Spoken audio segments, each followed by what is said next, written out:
గోదావరి నీళ్ళ విషయం వచ్చినప్పుడు, బనకచెర్ల విషయం వచ్చినప్పుడు అదే పద్ధతుల్లో మేము స్పందించిన తర్వాత గవాల లేచి మాట్లాడినారు. కృష్ణ నీళ్ళ కేసులు వచ్చినాడు, మొత్తమే కేంద్రం చేతుల్లో పెత్తనం తీసుకుంటుంది కృష్ణ నీళ్ళ పైన అన్ననాడు.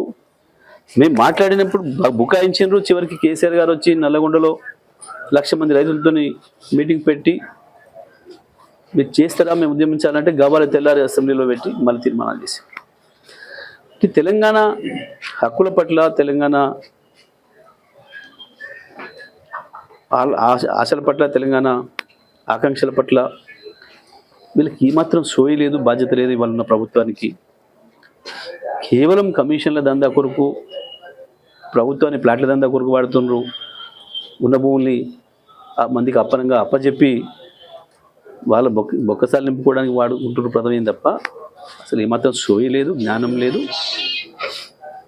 ఇవాళ ఏందో సినిమాలు ఆపుతాం, సినిమాలు నడవు, ఏం నడవు, నీ బొందనడు సినిమాలు ఆయన విమలు ఆయన కుంటారు. నువ్వు వద్దంటే ఆగరు, చూస్తారు. అది కాదు నువ్వు మాట్లాడాల్సిన మాట. మనం మాట్లాడేది కూడా ప్రజాస్వామికంగానే ఉండాలి. మనం మాట్లాడేది కూడా ప్రజలు నచ్చినట్టు ఉండాలి. కేవలం సెన్సేషన్ కొరకు, కొద్దిమంది వినోదాన్ని కలిగించడం కొరకు,